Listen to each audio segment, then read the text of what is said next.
lecture. You don't want to miss it. Okay, right? Just cancel everything. Get the babysitter. Cancel on your date with a family member, and just come. Okay, oh, brilliant, right? So, barakallahu feekum, and I look forward to your questions.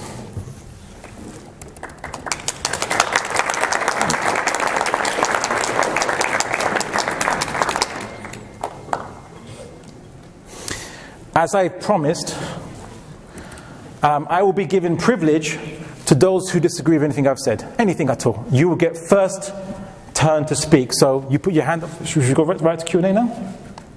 Or is there some formalities? Can we mute it?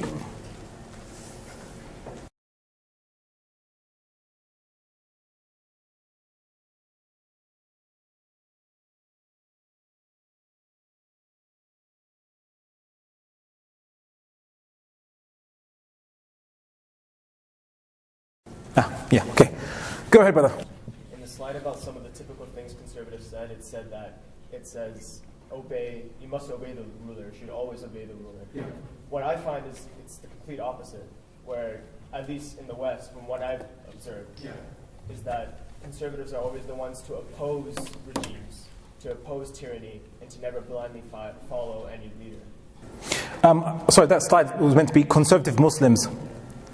Yeah, because the custom or culture in the Muslim world is to obey the leader no matter what, and so to be a conservative in a Muslim country is to conserve that practice. So I meant conservative Muslims would say this. Let me just actually. It did say conservative Muslims. It did say conservative Muslim. Okay, yeah. So then that's apt. And non-Muslim conservatives, no, they will rail against the government, of course. Yeah. So that was So I was accurate in the naming of it. But yeah, good that you at least. Wanted to challenge that. All right. Anyone else that has contentions before their questions? So keep your hand up if you disagree with something I've said. I will give you privileged time. Sister there with the mask. So it's not really a contention, but it's a bit of a challenge that I feel most of the Muslims living in Islamic countries face.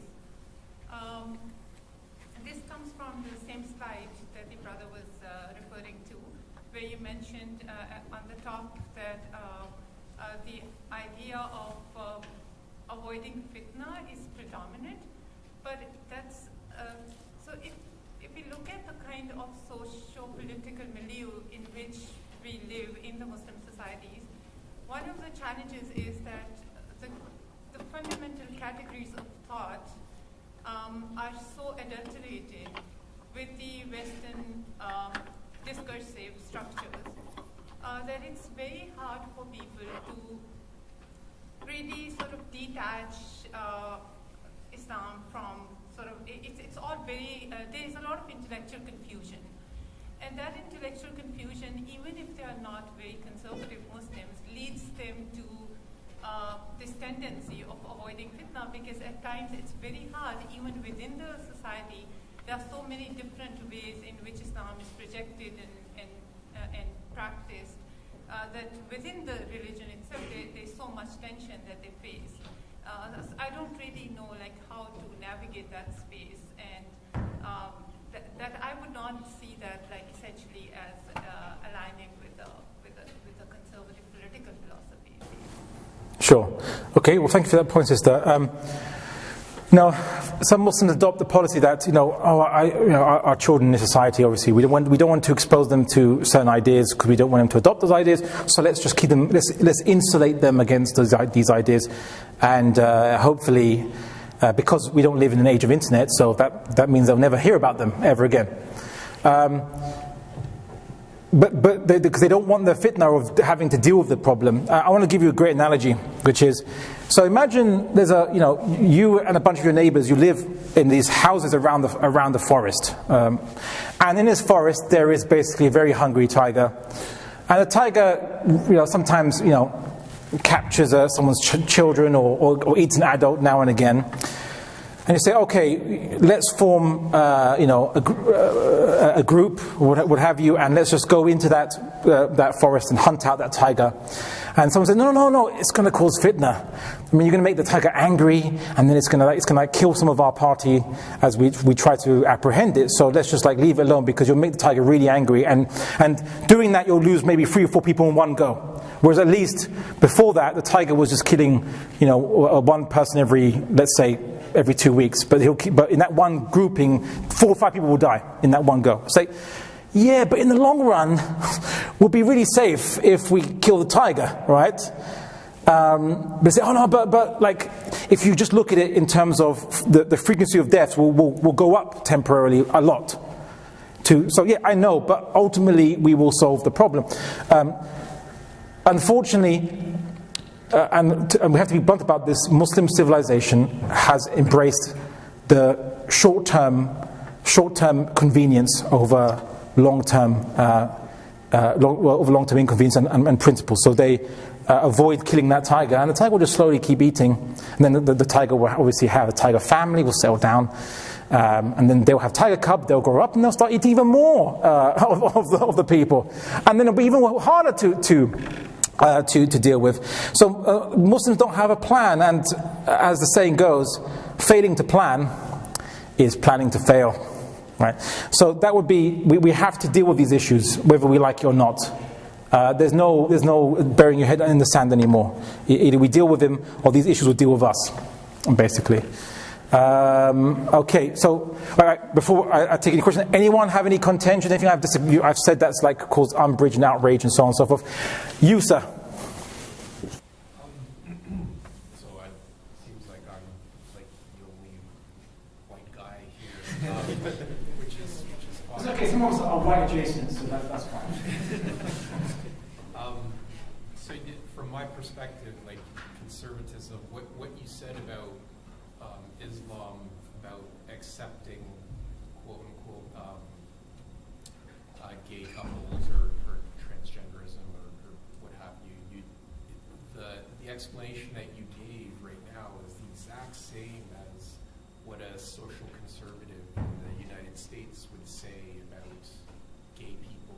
Well, it's fine, I'll be nice to them, or it's, or non-Christians, let's say, it's fine, I'll be nice to them if they're of another religious faith or no religious faith, but keep that nastiness away from me.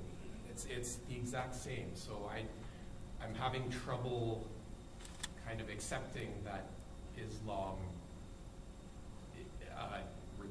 or I guess you're trying to convey that Islam is different from both liberalism and conservatism. So I'm having trouble with that aspect. Excellent contention, sir, and may I say thank you for raising it and knowing that you might be a minority in this opinion, or because obviously there's Muslims around and so on. So I do appreciate it. I wished I had more contentions, really. So thank you. Okay, so let me address it. I went on a BBC program in 2014, and I knew they wanted a kind of a stereotypical ranting at the mouth, foaming at the mouth Muslim fundamentalist or extremist character. So they invited me on, thinking that I might be that, and or hoping I was that. And the topic was, can you be gay and Muslim? Okay, on BBC Three. So obviously I didn't deliver what they wanted. So they asked the question, but in my research, because many Muslims, we talk about homosexuality, heterosexuality, and things like this, and we don't realize something, right? We talk about Islam, how Islam talks about heterosexuality, homosexuality, and we don't realize something. Where did these terms come from? What is the Quranic word for homosexual or heterosexual? What's the Hadith literature word for homosexual, heterosexual? Oh, there isn't any. Where do these words come from? Maybe the ancient Greeks have a word. Oh, no, they don't have a word for either of those things. Or maybe the Bible does. No, it doesn't have a word for that. Well, then who came up with this word? Well, a German guy, because obviously, Germans tend to always innovate new things. For German innovation, Kraft von Ebing, although technically he didn't invent it, he just popularized it. But he talked about sexual psychopathies. And he developed a categorization system, and he named the homosexual and the heterosexual and bisexual and all this kind of stuff. And then it got labeled as, obviously, people were categorized, and then when they were categorized as having a mental illness or not, and then they were dealt with in those manners. He created the categories. Simply having a taste or a preference or someone became a category that you could be in, and then that category would define your medical treatment. But eventually, as social liberals took up the cause, it became an identity group that needed to be, they say, protected and given rights. And to do so, we will recognize them as a class. As the socialists would say, we recognize them as a class group. And in that discussion on the BBC, I really pointed out, I say, we don't discriminate against homosexuals because we don't discriminate homosexuals. They're just, all I see is humans. I don't see categories. There's a type of spread in the UK called Marmite. I use it as an example because in Marmite there's a stereotype. I don't know if you have it in Canada. Vegemite, I don't know, Australians have maybe Vegemite. Anyway, the stereotype is in the UK that either you absolutely love it or you absolutely hate it, basically. I mean, I can't understand why anyone would hate it though, but each to their own. So, as liberals would say, so I said it's like defining a community of people called the Marmite lovers and the Marmite haters, and then talking about Marmite hating rights and Marmite loving rights and things like this. It would be weird. Oh, like we're talking about what? What are we talking about? It's very, very strange. So, in the medieval world, in the ancient world, there was no categorizations. Islam has no categorizations that discriminate people into these class categories or these categories based on sexuality. What you do in your own home is not the public business of Muslims generally. Why would it even define you, your sexual tastes and preferences? Why would that define your public persona? It's weird. You come to your workplace to work. You go to school to study. What is your personal sexual life got to do with your public realm, right? But the West made it. They said, that the private is public and the private is political, and so on and so forth. They made it these issues. So, in essence, no, we don't say, let's keep away from them because there is no them, all right? There's just, we're humans. Okay, well, I'm going to be with humans. Yeah. And you might say, but you still say they have sinful desires or whatever, they have sinful desires. And I say, yeah, well, welcome to the human condition, which I mentioned in the program. We've all got sinful desires, all of us. We just differ as to what those sinful desires are, So your sinful desires may be different from my sinful desires, right? But it doesn't mean now that we're going to categorize them and then I must treat you as a different group and you must treat me as a different group.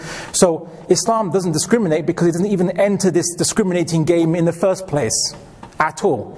And it simply commands Muslims that don't put your genitalia in certain places with people of the same sex, and also don't put your genitalia in a certain place of people of the opposite sex in certain circumstances, obviously if you're not married and things like this. That's all Islam says.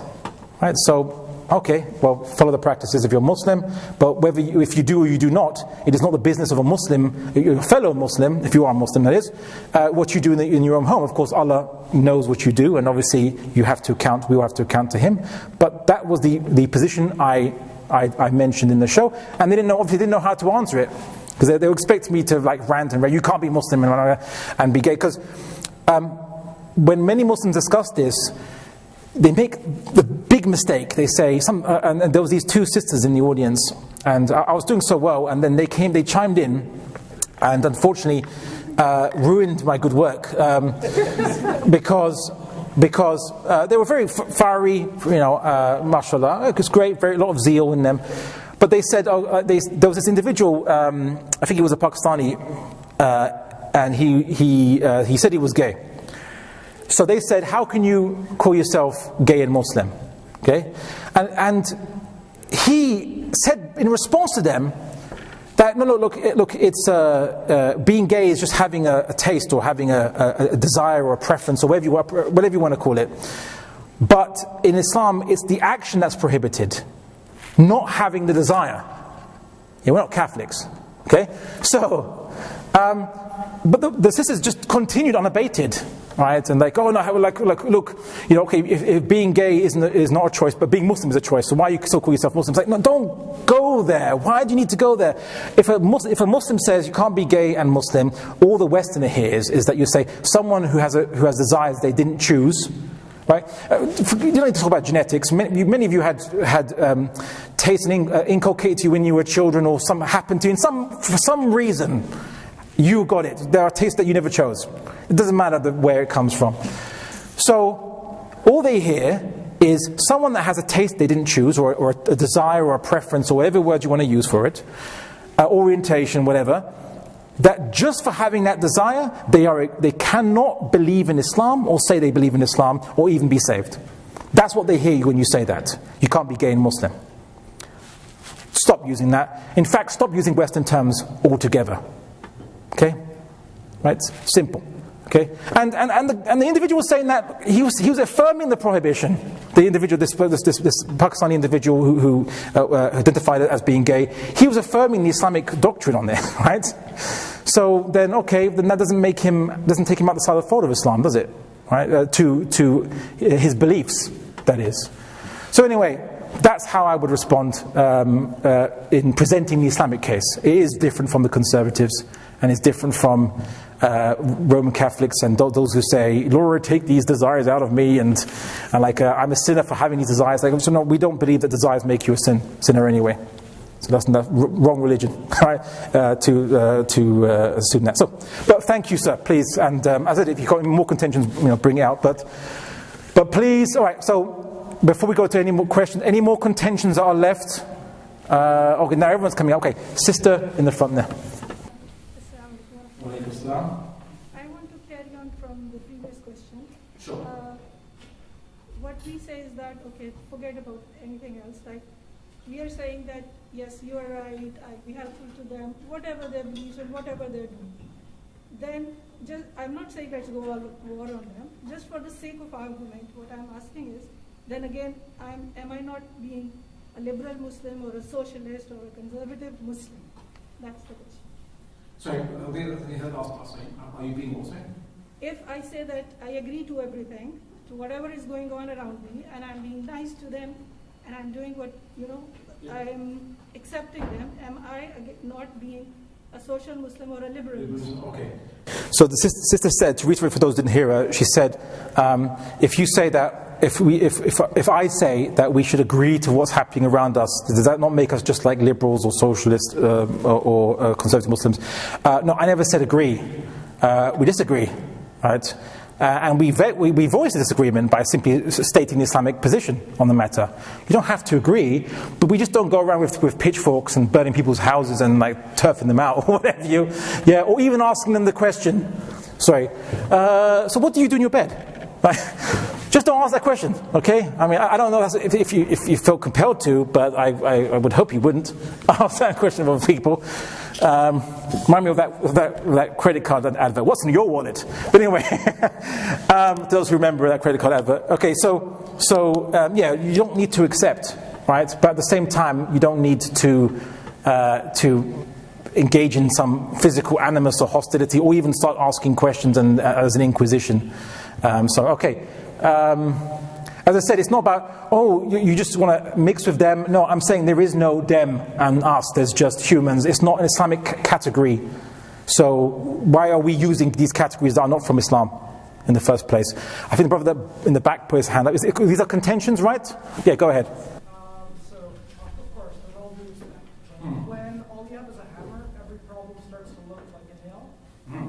You're claiming that Islam is the solution to everything, but what exactly do you mean? So thus far you've described the social aspect of things, saying conservatism and liberalism as it applies to the social concern, and then you've effectively defined socialism as far as economic concerns go. Or in other words... Well, I haven't yet defined socialism just yet. I don't want to give the game away. That's tomorrow's session. Well, in the line, you say socialism and Islam align in these categories, but it's slightly different. But what you're describing is no different than what China does, which is socialism with Islamic characteristics. So I feel like you should probably separate, or at least identify the role of Islam both socially and also economically.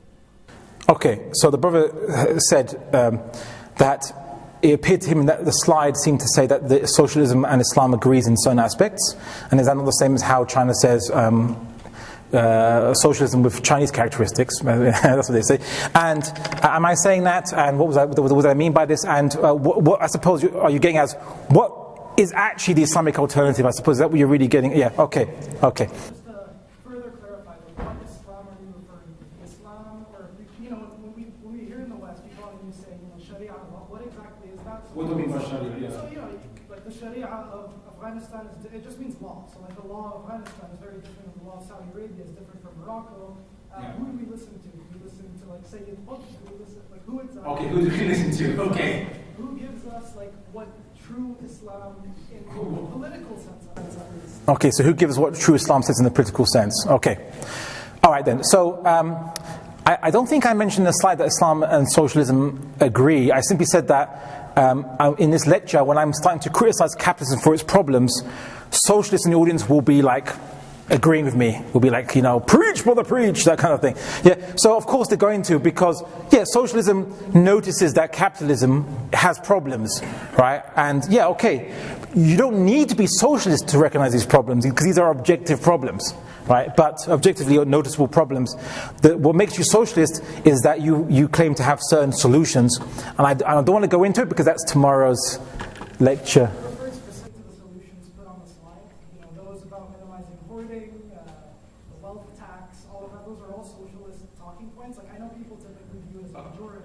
Yeah. I tell you what. If you, I don't know if you are free tomorrow, but if you'd like, come tomorrow, and I'll discuss a comparison between socialism and the Islamic economic system, and how they're very different in many cases. I mean, just simply having a tax. Well, liberalism has a tax, has gradated taxes for the wealthy. Doesn't mean it's socialism, is it? Because a wealthy person pays more tax, unless you're Trump, of course. Because they have more income, if you have more income, but although they don't have wealth tax at all. Although technically speaking, the Marxist wealth tax isn't like 50% or 22.5%, it's 100%, right? Because everyone must be reduced to one class. Anyway, I don't want to give the game away tomorrow, so leave something for tomorrow. You have a further, yeah? Yeah, I was just going to say, Marxism doesn't say 100%, it depends on the interpretation, there's further schools within it. Islamic socialism is no, okay, well, this is tomorrow's session, but Marxism will certainly say 100% of private property, but personal property you can keep. Then there's a difference between private property and personal property in Marxism. Save it for tomorrow, please. I don't want to give the game away. I don't want these guys to come tomorrow and rather than say, well, we all heard it on Monday, so no need to go anymore to the rest of the season, the sessions. Okay, so what do I mean by an Islamic economic and political system? Well, the thing is this. If you look at classical scholarship before colonialism, or at least from up to, you could say, the 1600s or so, there is surprising amount of agreement between Muslims on our political system, right? Only very slight and the variations that exist are usually only on the qualification it is to be the leader, to be the caliph. Okay, so Shias believe it has to be one of the 12 imams.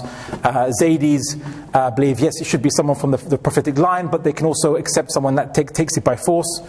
Ibadis believe that the leader has to be someone who is absolutely pristinely. Well, I won't say perfect, but let's say he does no major sins at all whatsoever. And if he does sins in public, then he should be kicked out, generally speaking, which differs from the Sunni perspective on that. But as to the duties of the caliph, what he's meant to be doing, the gathering of the zakat, the distribution, he can charge temporary taxes to meet Islamic collective obligations. Maintaining the boundaries, and obviously having the shurta al-khamis, the police forces and the soldiers and all this stuff, there is complete agreement on many of these things. SubhanAllah, Muslims agree politically on our political fiqh more than any other worldview does, or any other ideology does. So why aren't we politically united then? Oh, but he has the wrong aqeedah about, the asma wa sifat. Like, sorry, what's that got to do with political unity again? Sorry, Ahmad bin Hanbal lives under Mutazilite caliphs, and he tells the Muslims to obey them, and even praises them for fighting, for doing jihad against foreign enemies and so on and so forth. The Mutazilites, who he says follow a kufr aqeedah, a creed that is disbelief, right? Yeah, or Salahuddin is an Ash'ari, yeah, and he has Atharis and others under him, no problem. Yeah, so Muslims today are confused by things that our ancestors were not confused by. And if you want to see a political system, an economic system, go to any classical scholar talking about political fiqh and economic fiqh, if you'd like a good place to go, right? Everything today is confused. So, okay, let's take an example, yeah? So people say, oh, Saudi Arabia used to ban women from driving cars. Well, every other Muslim country didn't.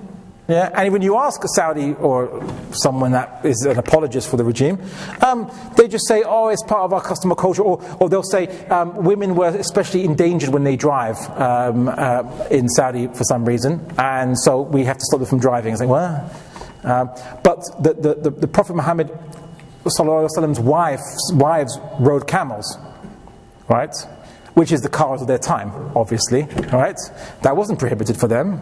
So why is it prohibited for Saudi women? Well, it's because the Saudi state is not ruling by Islam. It has interest banking. It just doesn't call it interest. It doesn't call it riba. Because as you know, riba is halal as long as you don't call it riba, right? According to the and the Quran says, take notice of war from Allah and His Messenger for those who deal in riba. Yeah, but they call it loan term costs. Oh, that's all right then. As long as you call it loan term costs, then that makes it all fine. So, or let's take the Taliban, right? Recently there was an individual who argued, they said, like, don't condemn the Taliban because it's not an obligation for women to go and do higher education at university. Okay? I say, well, if okay, because they didn't have universities in the 7th century. It was something that was developed later. Okay. But it's also not an obligation for men to go to universities either, as well, because these are things that were invented much later, isn't it? And so I simply made the point that it might not be an obligation, but at the same time, it is not prohibited in Islam, and the Taliban can't prohibit what Allah and His Messenger have not prohibited, right? So yeah, you don't have to, but the real reason is that the Taliban have their foreign funds frozen. Notice they reintroduced the ban 1 month after the funds were frozen by the United States of America, and was going to be diverted to people claiming as lawsuit regarding 9/11 or what have you. What's it got to do with the Taliban?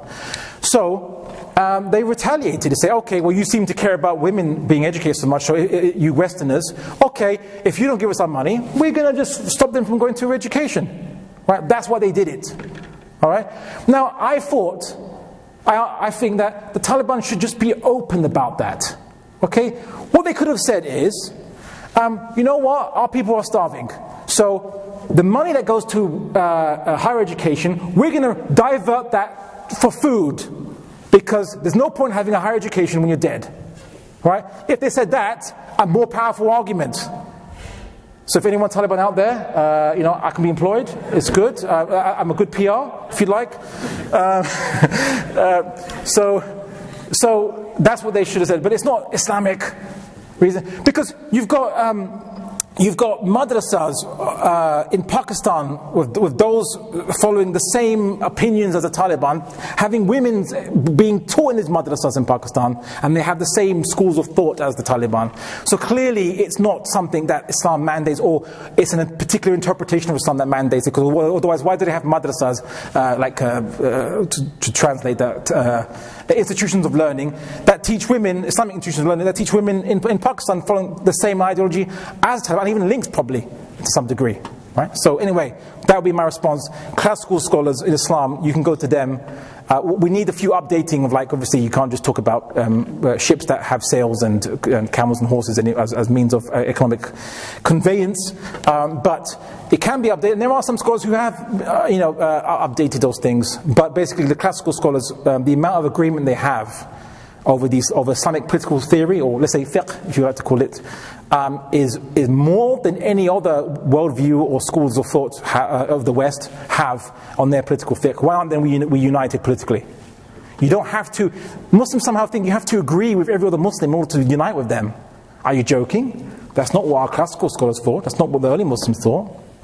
Right? But we have these weird ideas in our head that just doesn't come from Islam, that act as roadblocks to us implementing Islam, which is really, really annoying. Anyway, I hope that's answered your contention. Right? I know people might have some question and answer, so only put your hand up if you actually have a contention. You have, like, I disagree with you, Abdullah, so I'm going to raise my hand. Sister at the back there.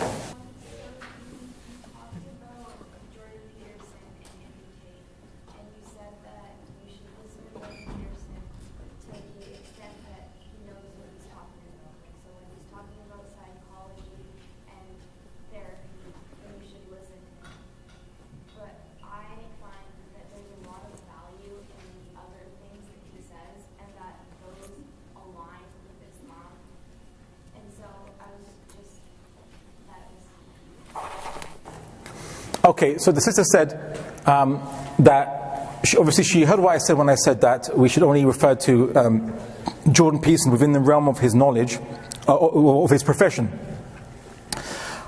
his psychological knowledge, his clinical knowledge, and so on and so forth, but not refer to things beyond that. And so the sister said that she finds there are some things that beneficial to learn from things beyond his professional knowledge. So is that correct?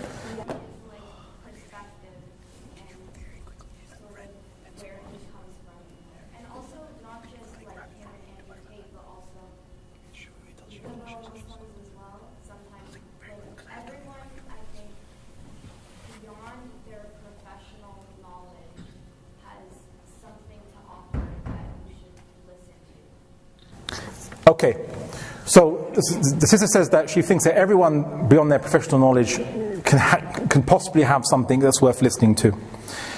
What I'll say is this, I want to clarify what I meant. So there's a difference between knowledge about what is and knowledge about what you should do and shouldn't do, the good and the bad. Now, knowledge about what is, let's say, if I don't change my car tires to winter tires, then it is going to be the case that I'm going to be at higher risk of slipping on roads. That is the case. So it is wisdom then to change the tires to winter tires during winter. I've brought you a suitable Canadian example there. All right. So there's a hadith by the Prophet Muhammad sallallahu alaihi wasallam which said, wisdom is the lost property of the believer. Wisdom. So anywhere where we find wisdom, we can take it. Wisdom is the how-to. It's like, if you learn about how to something, how to achieve something based on objective knowledge, then of course we take that.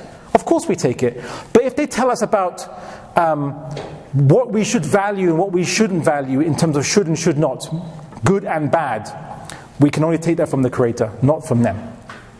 So if Andrew Tate was to say that masculinity means I must do X, and he's really just he's adopting a Western idea of masculinity, because what is masculinity? How do you define it? Right?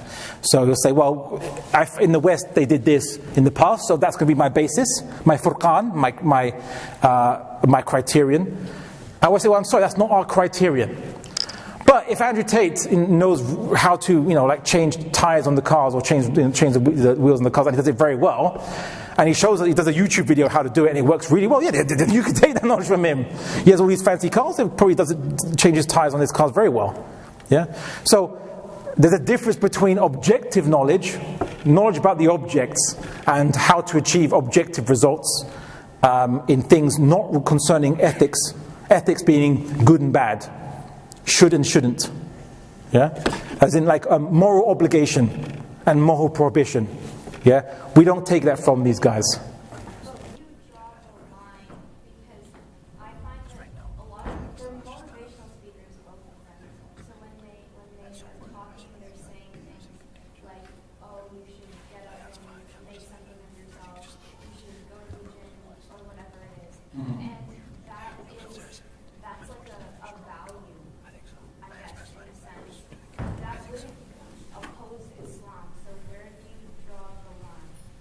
Okay, so the sister said that they might give us advice like, like tidy your room, go to the gym. Sister Jordan Peterson said that. Go to the gym, make something of yourself. Why is that bad? Why can't we listen to them when they say those things?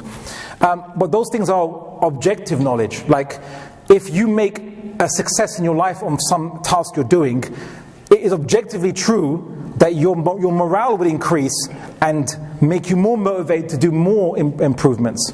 That's an objective statement. That's describing the human psychology, human nature, that we can independently verify and know, or know from your own experience.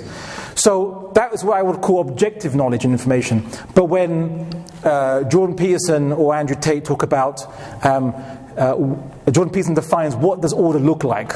The order in society that you want to create. Well, he'll define it as what he thinks works in Western civilization and what made it great. Andrew Tate will take traditional Western roles or understandings of masculinity as his basis to determine what a man should and should not do to fulfill the role of being a man.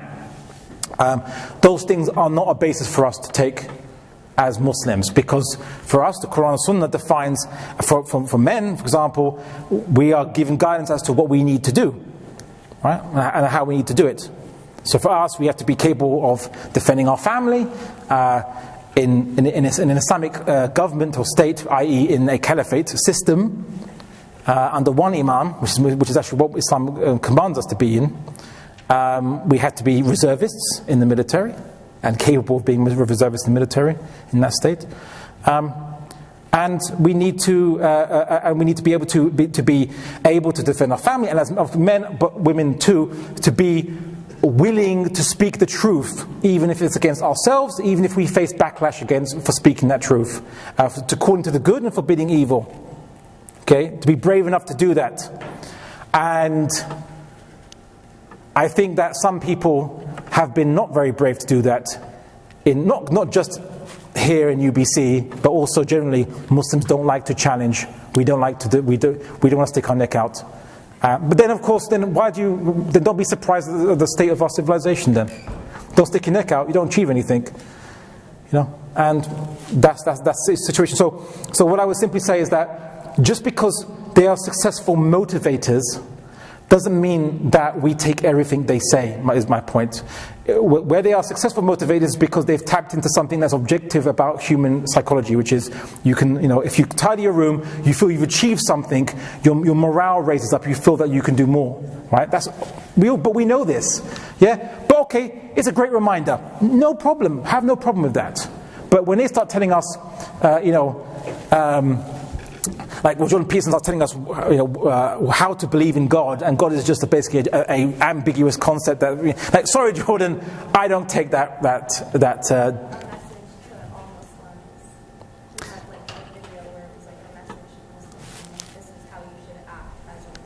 Yeah, his video, a message to all Muslims. Yeah, I'm sorry, I'll take that message and chuck it in the bin. Sorry, trash can. Okay. All right then. All right. Any other contentions of things where you disagree with what I said, or you want to challenge it before I go to Q&A? Because the Q&A people might be like, all right, look, you've given enough privilege. Can we just have foot in perhaps, just to ask questions and so on? So anything I've said that you disagree with, you'd like to? Okay. So gentlemen with the kind of light top.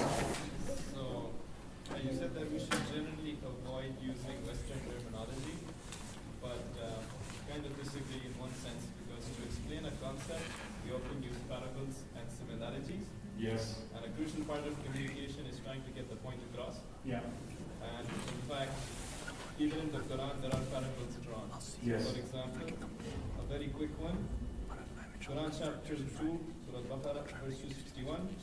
The parable of those who spend their wealth in Allah's way is that of a grain which grows 7 years, so on and so forth. The parable has been set. So isn't it right for us to use Western terminology to explain Islamic concepts to a message they can understand? Okay, so the brother says, what's wrong with using Western terminology to simply explain Islamic concepts, provided they explain Islamic concepts? When they actually give they actually cause confusion because they give different meanings, then don't use them. right? Because then they won't be explaining Islamic concepts, they'll be explaining Western concepts interposed onto Islamic ideas. Where do you think many liberal Muslims, conservative Muslims, socialist Muslims get the confusions from? They take a Western term, they take its definition, they think it agrees with an Islamic term, and they get really, and then they end up making un-Islamic judgments. Okay? So the prerequisite of using a term is that term actually is a good replica or similar to the term you're wanting to explain it with. So that would be my response. Okay, any other? Okay, let's go through the contentions quicker because I know I want to get to Q&A. So, brother there. Salam. What's wrong with avoiding fitna and all thoughts? Yes. Going by your analogy, there is a small group of people who want to beat the lie. Yeah. They have enough support from their community. They decide to go on their own. It's a suicide mission. Yeah. So, in the West, we aren't there. Yeah. Like that, we don't have institutions, but the institutions are not strong enough to voice this. So, if you go on your own, you're basically putting your family in danger because you lose your job and you won't be able to provide or on social service, which is again going back and depending on Yeah. another problem of not avoiding fitna at all costs is that you're not building your own institutions. Why? Because you want to go into their secular liberal institutions and try to change them. So there's no opportunity to build your own institutions. Because when you avoid all costs, Yeah. you build your own schools, you build your own community centers. So I didn't understand why avoid. Okay, so the brother said, to summarize, sometimes, like, let's say if someone could speak the truth, they might lose their job, they might not be able to feed their family, it will end up being worse for them than if they had just remained quiet, because there seems to be little to gain to speak out against something you at least probably can't change properly. Why can't Muslims build their own institutions, and so on and so forth. And usually in that, the parable that, let's say, not everyone goes into the forest, but just a few people go into the forest to kill the tiger, and they all end up being killed. So what's the point of that? Okay, so these are good, it's interesting contention. I'll simply say this. Doing the right thing doesn't mean you take the most direct route to do so, like lemming, and just run straight at it and get completely, destroyed. You can have hikmah, you can have wisdom about things. As long as you have a plan, versus not having any plan at all and not having any action. But you at least make a plan, do something, even if it's not going to give you immediate results. So be clever about it. So yeah, you don't necessarily need to shout from the rafters if you're in a place where you know you might lose employment, but there are other things. So maybe let's give an example. I thought about this, right? So if you're a Muslim public speaker, you're a da'i, and you say certain things, your employment prospects are probably going to go downhill, generally speaking, for speaking the truth. But if you as an individual, if you're not a public speaker, obviously, again, your employment prospects would go downhill. So how do we resolve this? Do we not speak out for the truth? What do we do? Well, maybe, for example, we combine resources, fund our own intellectuals, so that the Ummah is their employers, right? So that yes, they can't target you because you haven't said anything, but your money is going to these people who are making it very public, and you're simply and you're supporting them, and you're making them popular, and so you've achieved the objective of speaking out without necessarily being unwise about it. Yeah. Okay, that's not an actual plan. I'm just giving an example to what you mentioned. Yeah. So let's have wisdom. Let's have wisdom. But having no plan is planning to fail. Was my point. Have some plan, basically, but a plan with wisdom. Anyway, any other contentions? Okay, brother with the red cap. Wa alaikum salam. You mentioned that conservatism is impractical with Islam because when Quran was first introduced to people of Quraysh, they had to change, right? Perhaps they predetermined understandings and traditions. If we take conservatism merely as a concept that wants to preserve and perhaps conserve their cultures, like all practices that stuck to the work in the past and should therefore be introduced in present and future, in a contemporary world, if we see a huge difference between Arabic world and then if you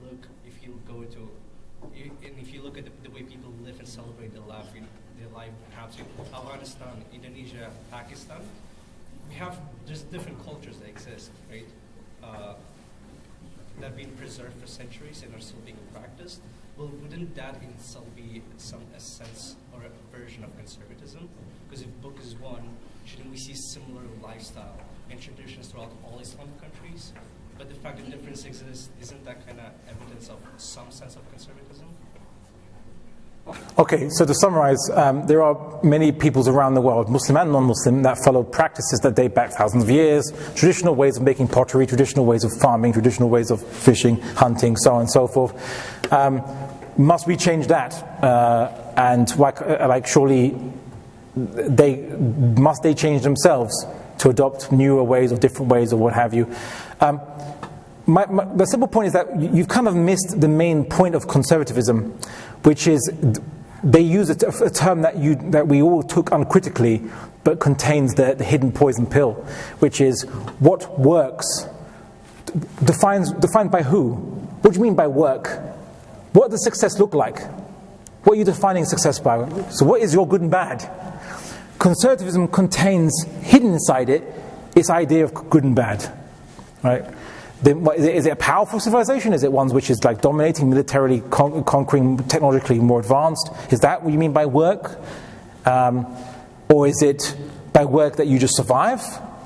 Or is it work that you survive and you're in balance with nature? Something might say that's something that works, that should be taken. It's really, it can be relative, because which one do you pick, right? So I'm simply saying that as Muslims, we don't have to decide which one to pick, because the creator of the entire universe, who created us and determined our purpose, has decided for us, in that what works is that which agrees with his prohibitions and his obligations that he ordained on us. That we give each other the rights that we are due over each other, that's our concern. That we give Allah His right over us, that's our concern. And if that means preserving a practice, then do so. If it means creating a new practice, then we do so. When the Muslims took over the Persians, they learned about Persian accounting, diwan system, and they used it because it was a more efficient way of simply just having a Bayt al-Mal and and just distributing from it. Now, Bilal radiyallahu anhum was an amazing Sahabi in charge of the Bayt al-Mal. But after him, of course, when the Ummah expanded and obviously Persia was taken over to such vast lands, you need to have an accounting system now. You need to have departments, okay? And the Persians had already had that kind of, they've already found a good system that worked. And this wasn't a system about good and bad. This was simply, if you want to do accounting, this objectively achieves the result of managing large amounts of finances over a large geographical area. So the Muslims adopted that as a diwan system. They didn't keep the system that they had before, which was just an individual managing the Bayt al-Mal, right? Because the lands are too big for one individual to do so anymore now, and there's too much mal right in the Bayt al-Mal. So we let the Quran and Sunnah decide for us.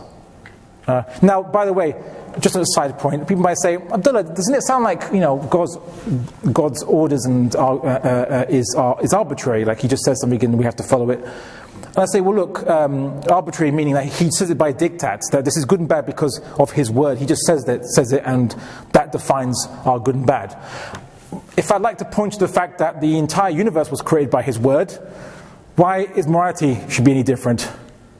Why should good and bad be any different? He creates the entire universe by His word. Surely then His word is good enough for our good and bad too. Which would agree with the reality. So as in we would be consistent with our nature and our how we meant to operate in the same reality He created. So that would be my point. Although I suppose historical Mu'tazilites would disagree with me and they'd say, no, but God is good because He follows... He's incapable of being evil and we can know a natural law for ourselves. Like there is the natural law for ourselves is noble without revelation. And I say, okay, then produce it from us, from first principles. But they couldn't, because the Mu'tazilites thought that the Quran and Sunnah wasn't the natural law, wasn't it? And they were already given the cheat sheet to the answers, right? They're already given the answers, and they said, "Oh, I could have worked this out.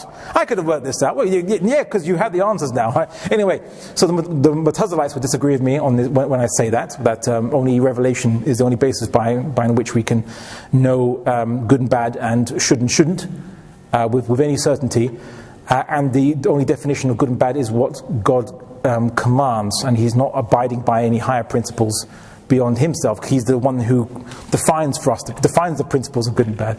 So anyway, but anyway, just a side point anyway for any Mu'tazilites in the audience who might disagree with me there.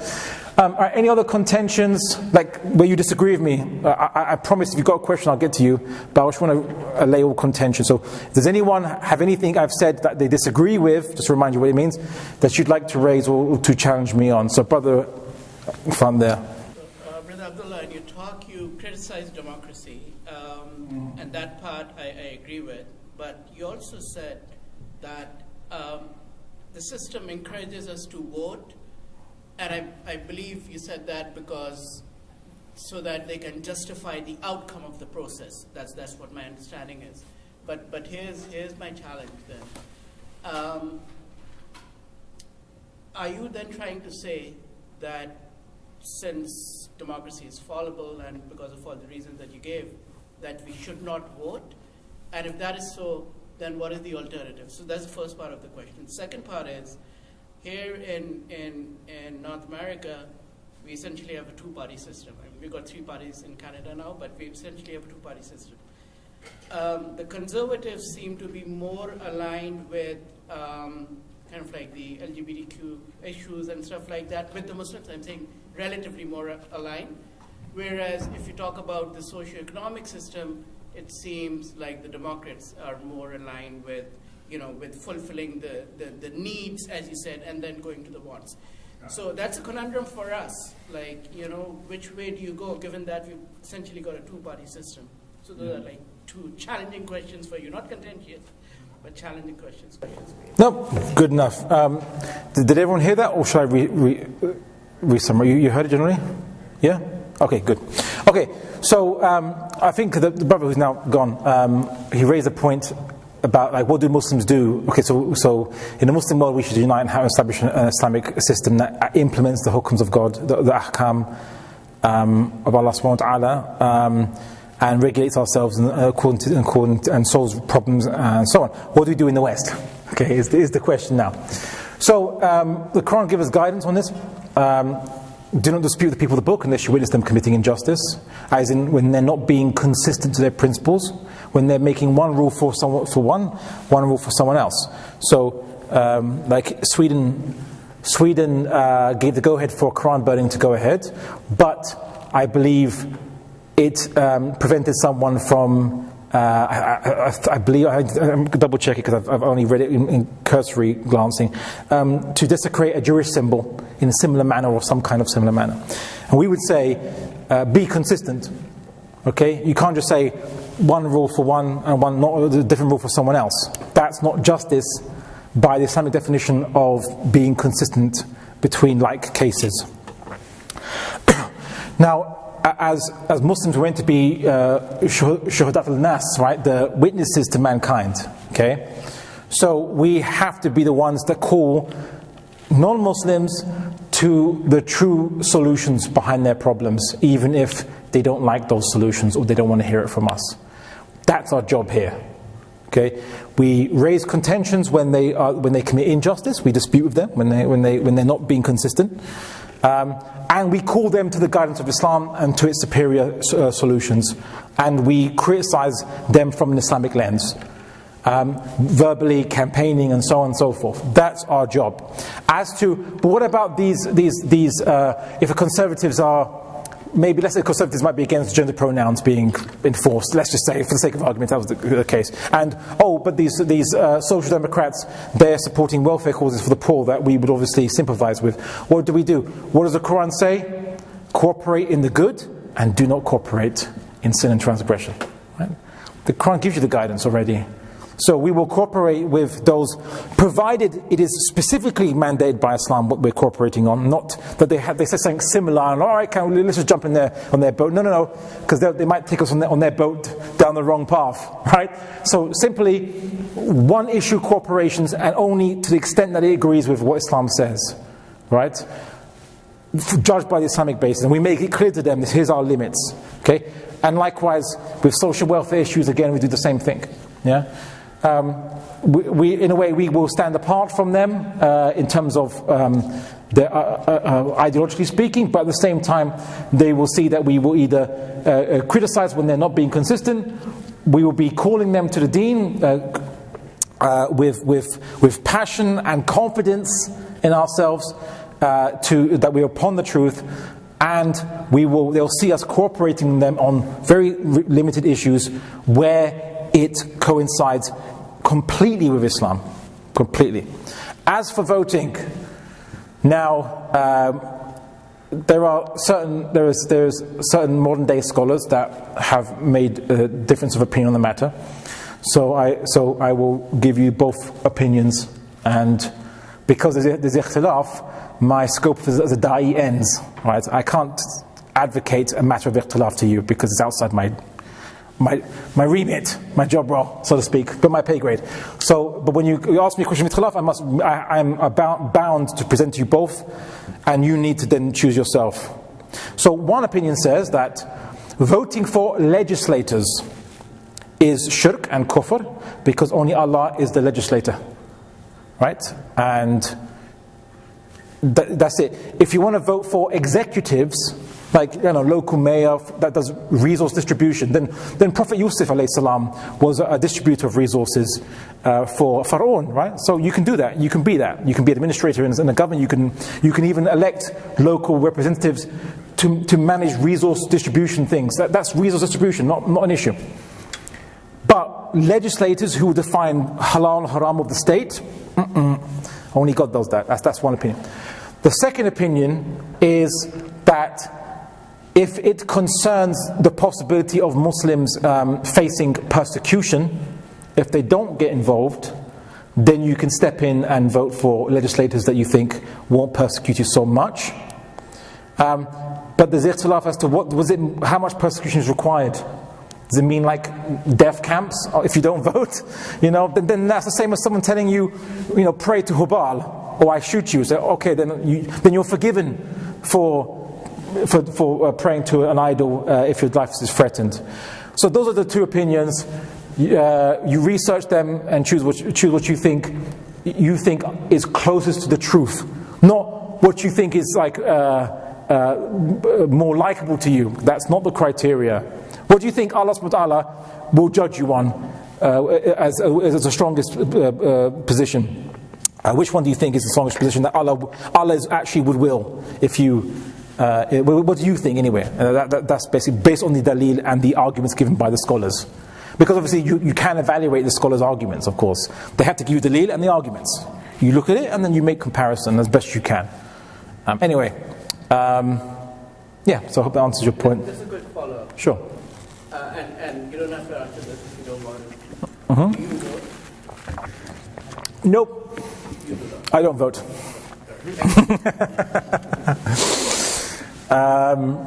But what I meant earlier on is like voting is bay'ah, basically. Bay'ah, they need you to vote. John Locke and Thomas Hobbes mention that voting is ratifying the system. Basically, the American Revolution was based on the colonies not being given representation in Parliament. So they argued that no taxation without representation, because the British government, don't have the authority to tax them because they haven't been authorized by the voters in the colonies, because they don't get to vote in the British Parliament, basically. So that was their argument. So yeah, that's where they got it from. All right, any other? Technically, we haven't got to questions yet. Any contention, anything I've said that you disagree with? Brother in the back there. Yeah, my question has two sides. The first side is the concept of risks and benefits. Now, the conservatives in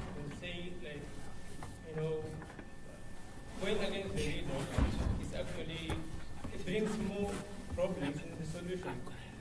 So, arguing from that perspective, they say influence at all, evolve. On the other side, using the same concept, the liberals align to the left side, to the left side. So how do we go about it? Okay.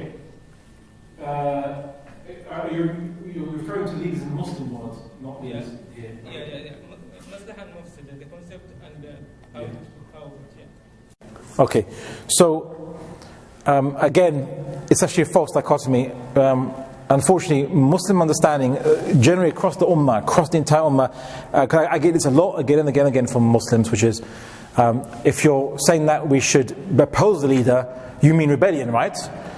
Either it's I completely obey him and I don't say anything, or I take my sword or gun or whatever and I fight and bomb and blah blah blah. I say, wait, why are the two extremes? There's no other way to manage these things. And they might say, oh, but if you speak against the ruler, it leads to rebellion, it leads to fighting and so on and so forth. And I say, but then please explain the West for me. Why is it that they run their leaders into the ground by verbally, so to speak, and yet there's no bloodshed at all whatsoever? Why does that happen? Right? Is it a miracle? What's going on? What's happened to the West? Is it a race of angelic beings? No. Far from. It would be that there are many other ways to do inkar, oppose or refute or call out the ruler. You can call out rulers. You can say what you're doing is wrong, verbally. You can have civil disobedience. We're meant to disobey the leader if they command us to do sin, right? Yeah, everyone agrees on that. Yeah, so then do it en masse. Yeah, civil disobedience, why not? Or, like, the leader doesn't have superpowers in the Muslim world. They don't, like, shoot lasers out their eyes and they fly and have a little cape. Right? Leaders are only leaders because people give them obedience. They usually have people underneath them, the Ahl al-Hal wal-Aqd, those who bind and loosen. Right? Now, Islamically speaking, we're meant to be prevailing upon the leaders to change their ways and to implement Islamic law and so on and so forth. If they're not doing that, we get to the Ahl al-Hal wal-Aqd and said, and give da'wah to them, invite them to Islam, or if we can't get to them, we go to the ones below them or below them or below them, and eventually we try to get to those individuals to then say, change the leader. And the Ahl al-Hal wal-Aqd, those who tighten and loosen, as they say, as the Arabic saying goes, why they call that? Because they can remove the leader without bloodshed, or make one. They're king makers, or king breakers. No bloodshed required. Right? Coups happen all the time in the Muslim world. Everyone forgets that, by the way. Yeah? So why don't we just call to the haqq in Islam, in the Muslim world, and maybe the leader will change, maybe the system around him needs to change, maybe the ummah itself in those lands comprehensively needs to change, which I think is the case. Not just their personal prayers and perfect yourself first. No, that's not what I'm saying. I'm saying that the reason the Muslim world is in the state it is because we are clearly having ideas in our head which is incorrect. Roadblocks. It's blocking, it's obstacles to us. Whether it's the Mahdi will bring back Khilafah. It's like, sorry, where does it say that in the Quran and Sunnah? Where does it say that? It doesn't say it. Right? Where does any classical scholar say that? Classical scholars say that Khilafah will come back. Well, they were living under the Khilafah, right? Yeah? Doesn't say that. Yeah, some might say it will reunify the Muslims, yes, but there could be a Khilafah already established. In fact, there's one hadith that says that a Caliph will die and there'll be disputes, and then the Mahdi will be given bay'ah after Caliph dies. Like natural causes or what have you, right? Everyone forgets that, isn't it? But we're not the first people to pin all our obligations on a future figure, right? We know that it was amongst our Abrahamic cousins. Right? Many Jews believe that the Messiah will solve all our problems, will unite everyone. We wait for the Messiah. And what did the Prophet Muhammad say that Muslims will do? That we will follow the exact ways of the Christians and Jews. If there was one Christian or Jew that did something, we would do the exact same thing. Right? So, lo and behold, there it is. We've imitated our predecessors. Right, fulfilling the prophecy of the Prophet Muhammad with an idea that's not from Islam, and that's just the tip of the iceberg. People say that Muslims have a problem of iman. That's why they don't implement Islam and unite. And I would say you are right, but not for the right reason, right? Because these are all concepts and beliefs. We have the wrong ideas in our heads. So it is an Iman problem, yes, right? But we just change those ideas, and actions follow through. What does the Quran say? It does not change the situation of people until they change what is within themselves. What, you change your organs? You have to realign them or something? What do you do? It says, what is inside you? It doesn't say until you change your physical actions. It doesn't say that, does it?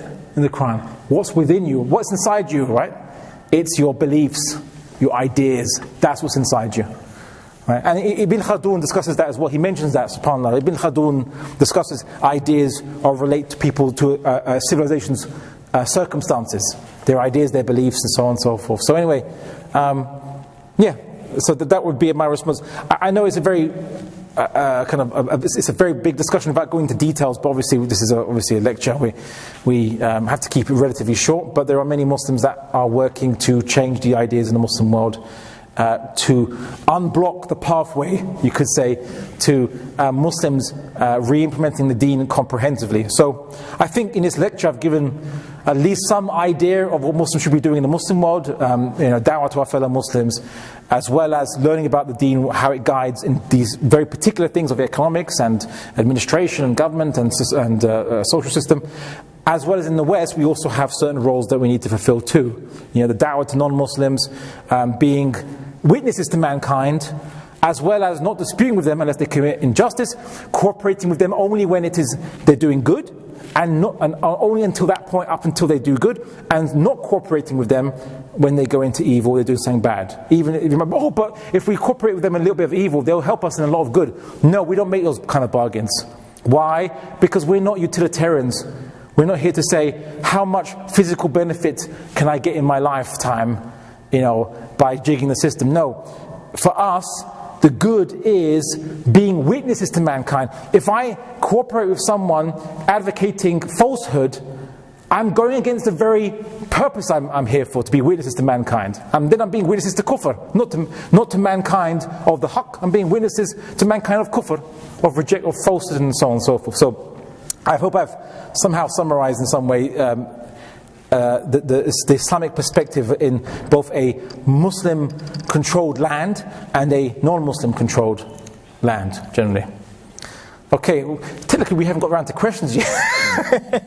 It's specifically, yeah? Bad days, are you tired? You can perhaps save some Q&A, No, I'm okay. I may or may not have taken an energy shot. So anyway, sister.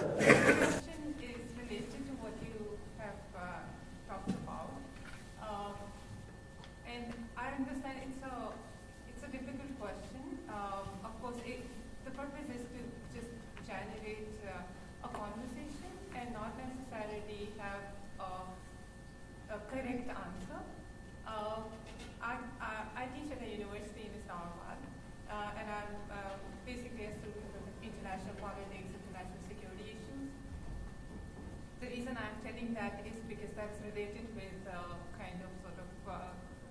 question that I have.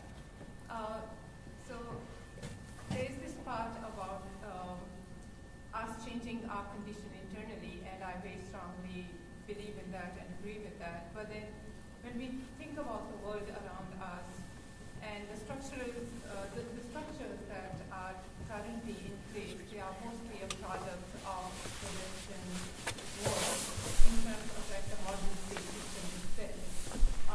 And in some ways, the modern state system appears incompatible with the way the traditional Islamic world existed and the way of Ummah flourished. And that incompatibility begins to become a real challenge when you are living within those structures and trying to imagine a very different kind of ontological space to operate in, particularly in political terms, in terms of international security, in terms of foreign policy, those kinds of things. And that's a real struggle that people like me have to deal with on a daily basis. And that's part of the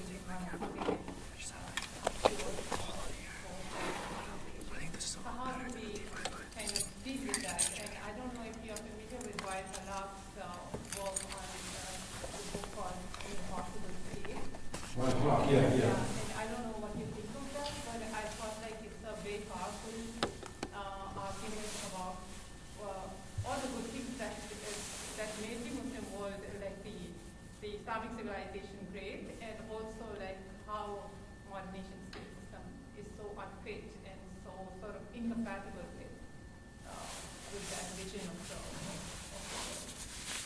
the yeah. Okay. Did everyone hear that, more or less? Yeah? Okay, good. So they've been having to summarize. Okay. Okay, so I think implicit in your question is something that I think resides in every Muslim's mind when they start turning towards thinking about Islamic guidance towards the statecraft is how do you implement classical Islamic guidance, which was for a system that existed where states were separated, or the states controlled land, and the fastest means of conveyance and transportation was horses, camels, sailing ships, wheelbarrows and things like this. Or carts, and where we have modern technology that produces things at a much faster rate, carries much larger amounts of things, and needs even less manpower to do so. Physical, or is it person power in the Canada? Physical kind of interaction, so machines and things like this. So what I'll say is that I think that the Islam, I say, as technology increases, Islam becomes easier to implement. Just think of, like classical scholars were talking about, they believe that Muslims can only have one imam. But in the medieval world, the levels or the distances were so great that the scholars said, some scholars, the minority actually, not the majority, said that maybe those spaces are so far apart that it takes like almost a year to get to. They can have their own regional imam because it's just not practical to have one imam over a land where people would take 1 year to communicate from one side to the other. But even though they were a minority, there was others that said, doesn't matter, we can make it work with governors and things like this. Well, in the modern world, where you can get to any point in planet Earth within 24 hours at the very least on a jet, that's not a problem anymore. Emails, phones, whatever, that's now disappeared, that problem. It's actually easy. But the problem is that what do you do when you take a state whose finances, whose agriculture, whose technological base is integrated into current world trade systems which make that state dependent? Starting from that basis, it's very difficult. Yes. But as if a Muslim state had a sufficient size, like if the Muslim world, let's say tomorrow, the Muslims or every Muslim country unite under one leader and they decide, like the world can't boycott all of them. They could also start trading just with each other, and they can begin to make themselves self-sufficient agriculturally, which is the basis behind every economic system. Agricultural, ideally agricultural self-sufficiency. In the modern world, everyone hopes that someone else will give you grain for your trading of what you can do, and obviously the Russian invasion of Ukraine has shown that comes with certain risks and problems. And the modern state is based on the nation state, which is whereby the state is representative, the political representative of a ethno-linguistic group. But the problem is that the world has multiple ethnic linguistic groups in every geographical location. What do you do then? Yeah, what do you do then? Well, then people tend to, in nation states, you tend to have a high degree of what the West will call racism. Right, or asabiyya, as we would say. Yeah, fighting and friction between multiple ethnic groups because you've now made the ethnic group a one political unit, and that's an innovation, by the way. In the ancient world, people didn't care if you were from the same ethnic group. They cared about their separate kingdoms, separate city-states. Just because you spoke the same language didn't mean they owed you anything, or that you were the same. You were part of the same political unit. Wasn't necessarily the case, right? Yeah, the Greeks unite against the Persians, but many times, many of those city-states unite with the Persians against each other because they hate each other as well, right? So the nation state is not an Islamic concept, okay?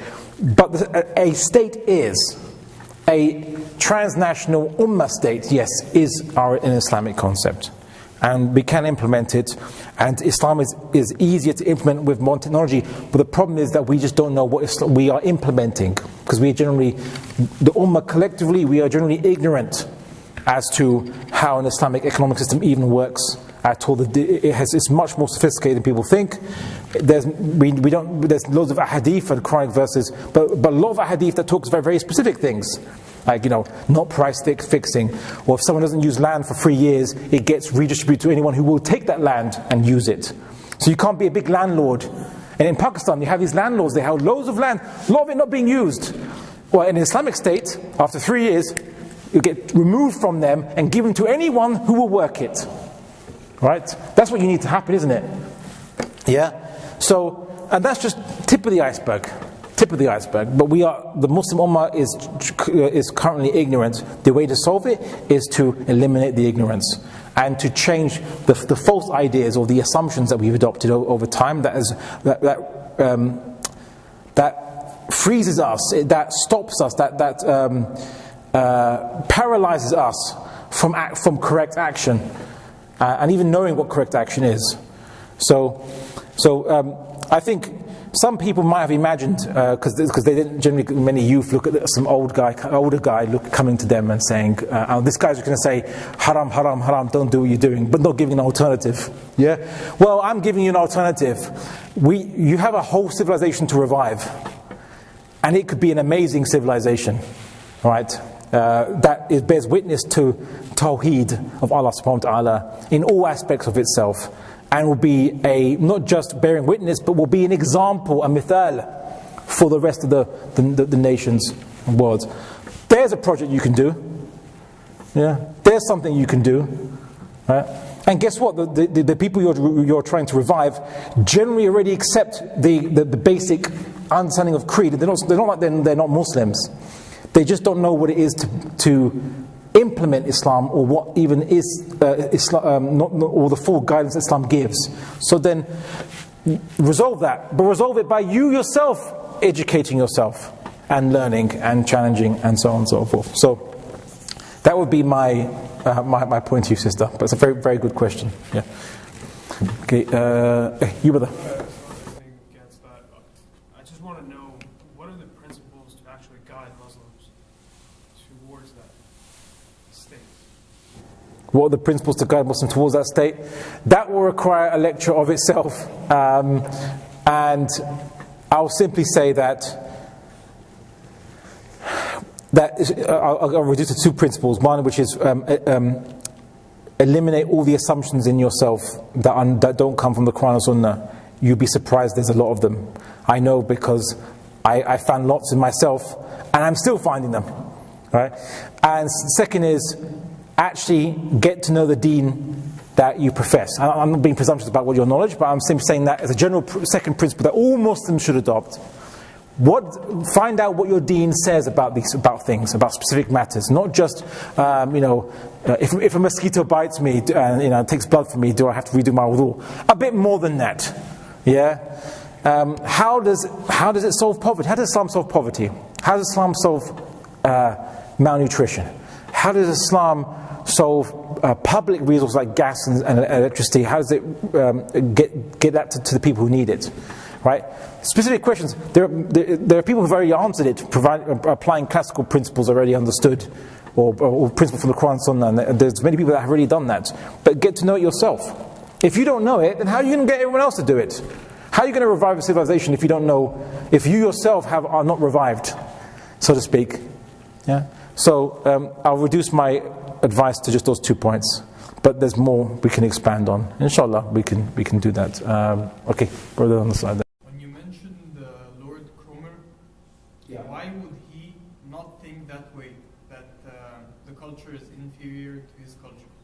Because he's seeing like the empirical results of the Egyptian culture, and he concludes that it's therefore inferior to his culture because of the technological differences and stuff like that. Also, question related to that one: why would the white man,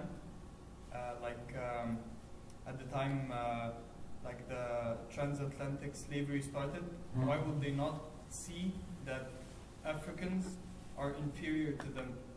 Same question, like why would they think of them as equals, even though they see them as way less advanced?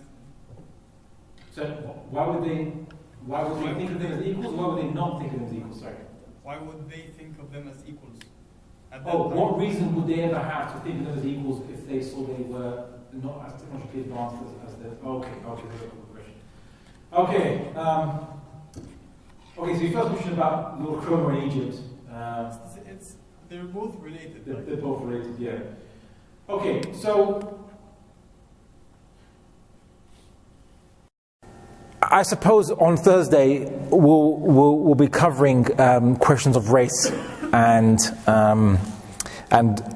where these things come from. Like why do people look down on each other? Where does the assumptions come from? How comes, for example, if it was just a question of white people looking down upon anyone who's not white or not North European facial structure, then how come they don't do the same with Asians, for example? The Asians tend to be quite successful, and regardless, even though, like China, for example, is not necessarily deemed to be the best friend of the West in all times, right? But why then, these are all fascinating questions which I will probably going to answer on Thursday. All right. So you adjust like the technological advancement part? The technological, yeah. Well, okay. The idea of equality. Okay. So you'd be surprised. I'll discuss it on Thursday. But you'd be surprised that the early Europeans, the Europeans that were encountering nations around the world during the 1400s, when they first started exploring. Well, you can always say even the Vikings uncovered the New World and blah blah blah, and called people might say don't call it the New World because it was always there. But I mean from the European perspective, the Europeans when around the 1400s they were Christian. Okay, I'm saying the obvious. There was no enlightenment just yet. There was no secular materialistic philosophy. So they thought that everybody was Bani Adam, like we do.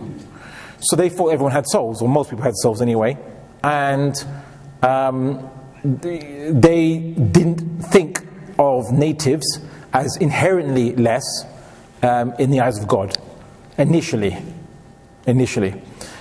But with the exception that the natives were infidels, right? They weren't Christian, but they could be saved, right? And then they could potentially be equal by embracing Christianity. But with the rise of more materialistic ideologies, they then became more empirical about things, which really just means speculating. And so then they began the idea of superior races and inferior races due to technology and intelligence, and that kind of stuff became when the discourses in the West became more secular. Ironically, so the secularists basically were more racist than the religious, historically speaking. Because remember, in the ancient world, people encountered people from all over the place, both inferior or more superior. And in the ancient world, there was a common principle, which is anyone who's not my people are barbarians. Okay, well, for the most part, not every single case. The Greeks thought everyone else was barbarians. Romans thought everybody else was barbarians. The Egyptians thought everybody else was barbarians. The Chinese called themselves the Middle Kingdom. Why? Because they said, we're in the middle of the earth. We're in the middle of the world. Everyone else are barbarians around us. Everyone thinks everyone else is barbarians, basically. Right. So, anyway, we'll discuss that on Thursday a bit more. Okay. Any other contentions? Things I disagree with. Have I cowed you all into silence now? Okay, now questions, guys. Okay, question then. You're the first question. Okay, I'm not going to ask question, but you're the first official question of tonight. So, can you distinguish between wants and needs when you talked about how the Islamic financial economic system is a better alternative? Can I distinguish between wants and needs? Yeah, pretty much. You need something. You need food to survive. You need clothes to keep you warm. You need shelter to protect you from the elements and not die from exposure. You don't need a TV.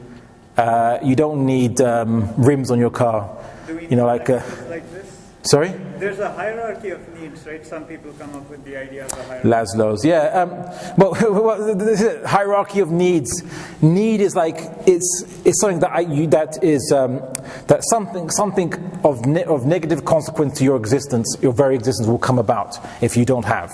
Okay, needs is something that is was used in order the term lazmi, or Arabic lazm, but it's something that you need to survive and to live a good life, right? And no, survive. Just survive. Yeah, survive. You need food to survive. You need heat and shelter to survive. You need obviously food, heat, shelter, water. That's your needs. Everything else is luxuries. There you go. That should simple. You think it'd be obvious to a capitalist theorist, but apparently it's not. Okay. Anyone else? You know what I realized? You brother. Wa alaikum assalam. This question, you denounced Jordan B. Peterson and Andrew Tate, but what would be some good resources to get a voice of opinion, to learn?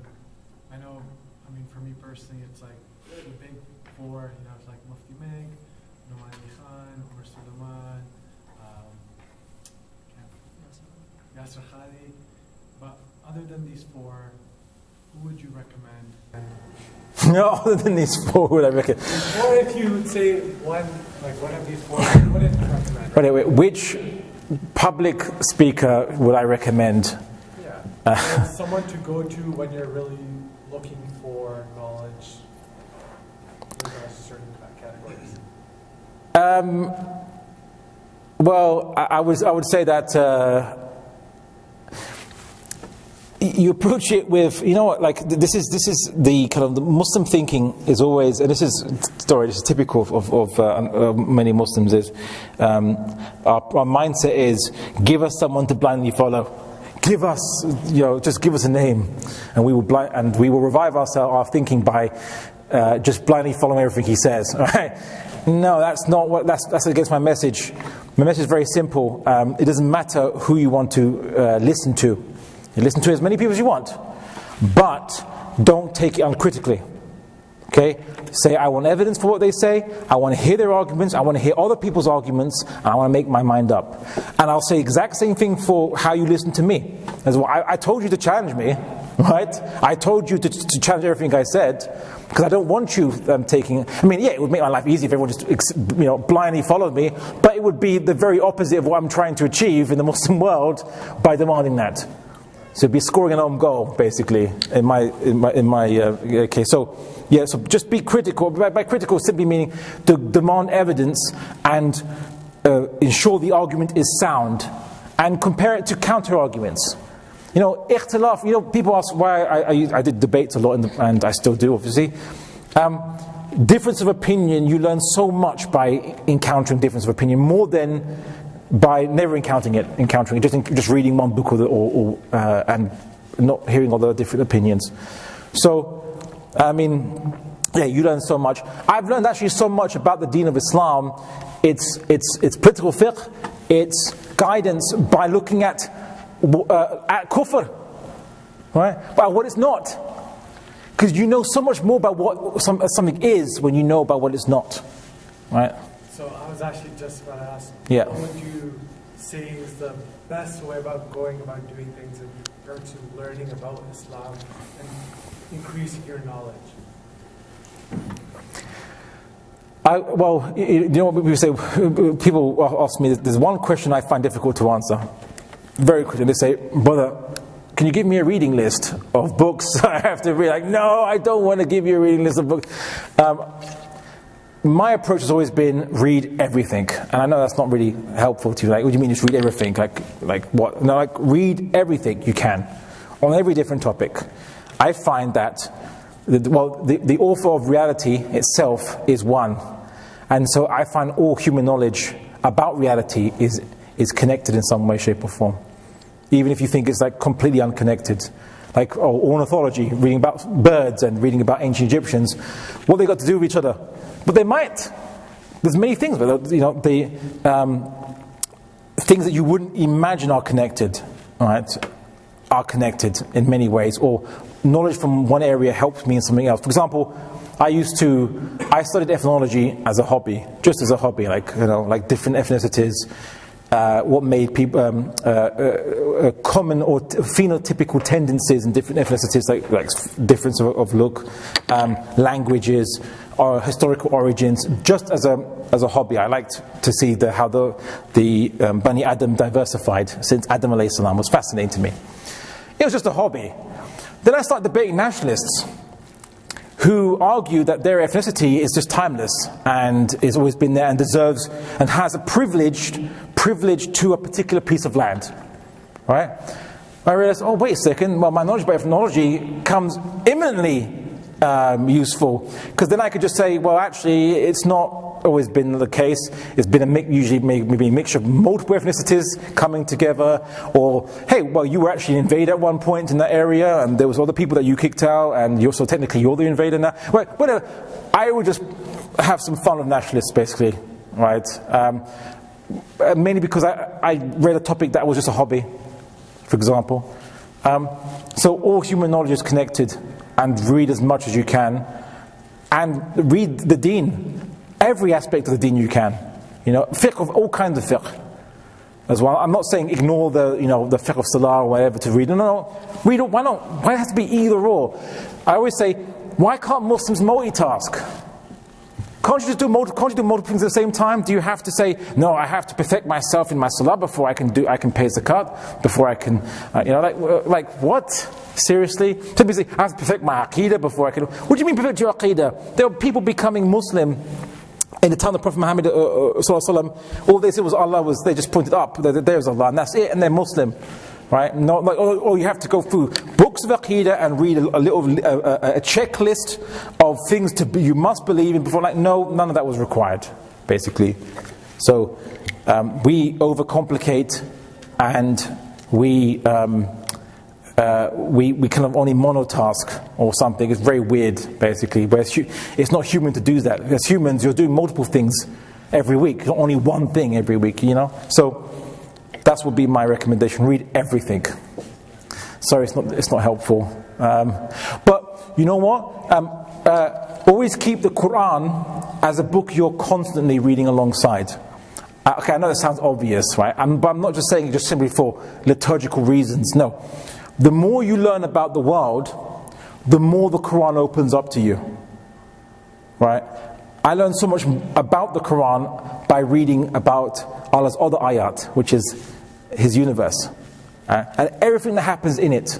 You might say, "Oh, Abdullah, but what does reading about Mormons, which is a fake religion, or from our perspective, right?" So Mormons say, "How dare you say it's a fake religion as a UBC?" Okay, but I said even in kufr there is truth, and I want to clarify what I mean by that. So, he said kufr there is truth. No.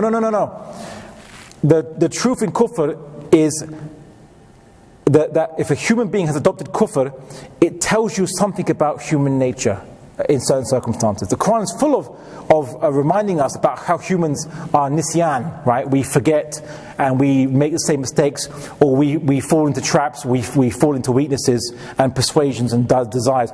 So kufr highlights a fact about human nature, because humans invented it, right?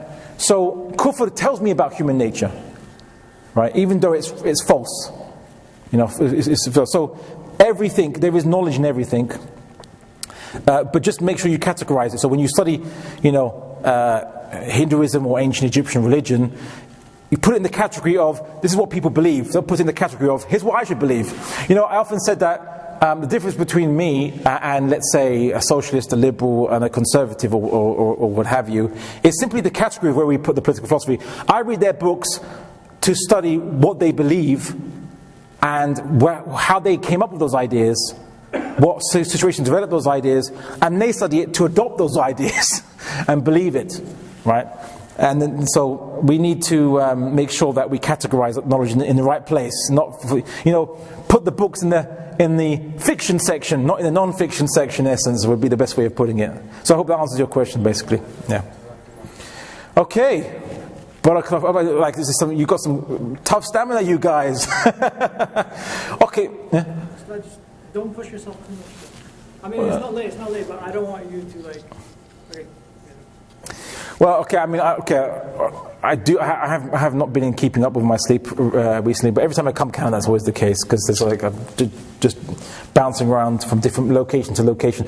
Okay, so I'll take two more questions or points. So you, sir, and then the brother at the back, and then if you want to speak to me afterwards, we can do that. Good question. So, in terms of bringing about a change in Muslim countries, what I heard you say essentially is, first of all, a change in the thought process. Essentially, that's what I heard you say. Yeah.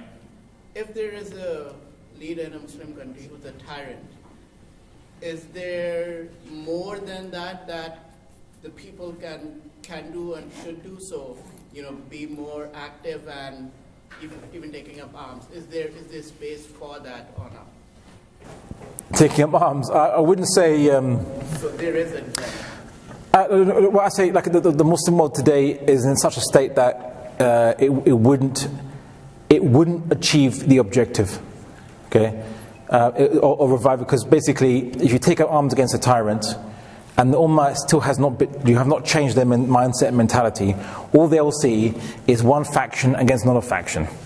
They won't see what you're actually trying to do if your aim was to create justice and an Islamic system by Allah's hukum. They wouldn't understand that, right?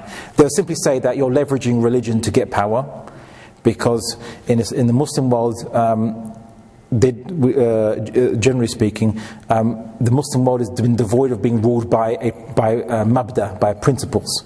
So it's just about leverage in the Muslim world. So everyone is cynical. They just think, oh, you just want power. Because the ruler has chief muftis, they appoint.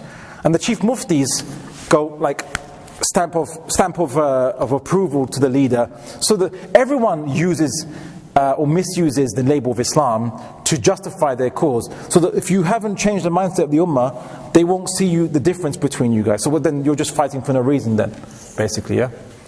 Brother at the back.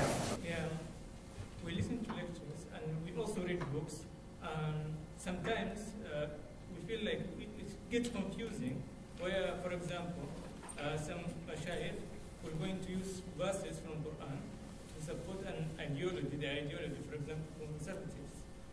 At the same time, the conservatives, yeah, they use Quran verses to support their ideology, and on the other side, for example, the liberals also use the same ayahs, the exact same ayahs, to support their ideologies. Now, which way to go? Like for a lay person, as a Muslim, we get really confused, and in that tug of war should be aligned. Sure. So, if you see a conservative Muslim and a liberal Muslim use the same verse of Quran to support their different causes, it would most likely be they just want to use the word justice in it or stuff like that, and then put the Quran aside. And then get another book to say, and by justice we mean this, Karl Marx or Edmund Burke or whomever's definition, or Andrew Tate or whatever, right? So,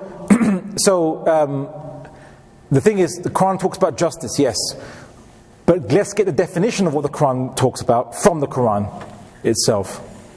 And as I said, I've always found the difference of opinion to be the most instructive, because difference of opinion makes you ask, why is there difference of opinion?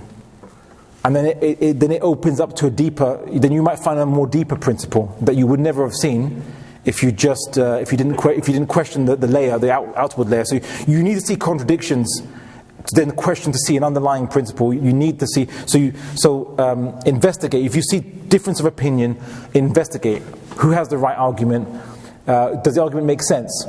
And of course, but if it's a liberal or conservative using the same verse of the Quran, it's probably just they just want to use the word justice, and then they put the Quran aside and they just pick up another book to talk about what justice is, basically. So, okay, barakallahu feekum. Okay, any other comments, contentions? I keep thinking I'm keeping everybody here, but no, technically, no, you could just leave any time. But I was just okay, barakallahu feekum. Then for remaining, then I take it as as a compliment, or maybe you're just thinking, I've got nothing to do until 11 o'clock, so I'll just wait here. All right, brother. This might be a complicated question, but what's your favorite color? Favorite color? Black, evidently. So, I have a question. Okay. So you're arguing against, or you're pointing out about how in the West, individualism is a basis for a lot of things that happen. But on the other side, it seems like you're also advocating or promoting individualism in Muslim countries, right? Everybody go think critically and, form your own opinion and then debate or differ with people, call out the rulers. So. Okay, so brother asked a very good question. He says, I criticize individualism in the West, but am I not calling for it in the Muslim world by telling Muslims to form their own opinion and they think for yourself? Right? No, I haven't said that phrase, but I think that's what you're referring to, because you probably heard it a lot. So I want to qualify something. I don't think that you should be critical because you should think for yourself. Right? Everyone thinks. Right? Everyone thinks for themselves, as in they think, well, what do I need to know, or what do I have to learn, or what do I do? Everyone thinks for themselves. So it's not really saying anything. But what I mean is that don't follow something without evidence and good argument. Or argument meaning inference from the evidence. What does the evidence tell you? That's what we mean by an argument, right? So, because Muslims, we have an obligation to Allah subhanahu wa ta'ala to follow the haqq, and we will be accountable to Allah for our decisions and choices.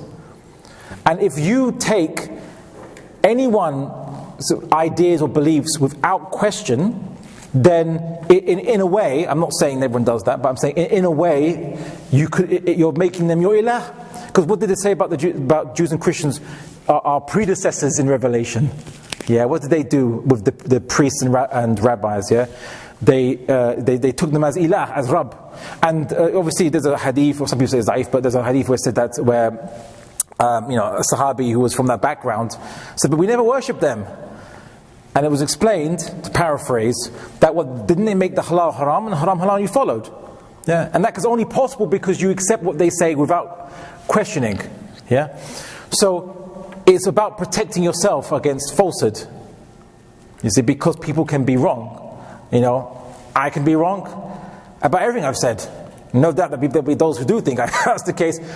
But the question is that I don't want you to take my word for things, right? Not because you're an individual, no, because you have a personal responsibility to Allah subhanahu wa ta'ala to account for everything you take and you believe and that you adopt.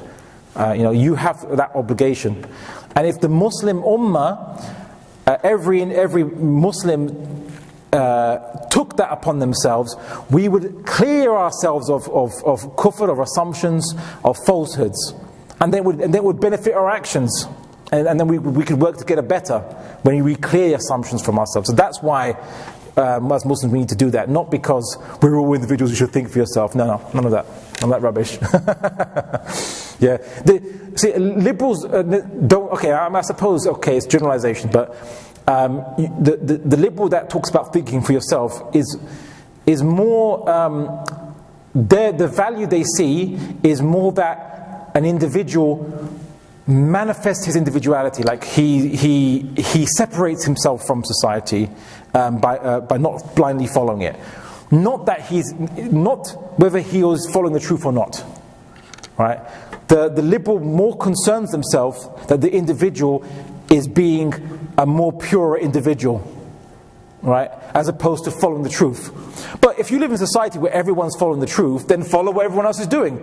As long as you're doing it because you're convinced because you see they're following the truth. So follow the herd if the herd's going in the right direction, right? Or don't follow the herd if it's going in the wrong direction.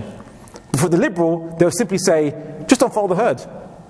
It doesn't matter where the herd's going. A follow-up to that is, even in Islamic history, let's say without any external influence from other ideologies, even just among Muslims, there has been difference, right? And so they weren't perfectly converging on one set of beliefs for example.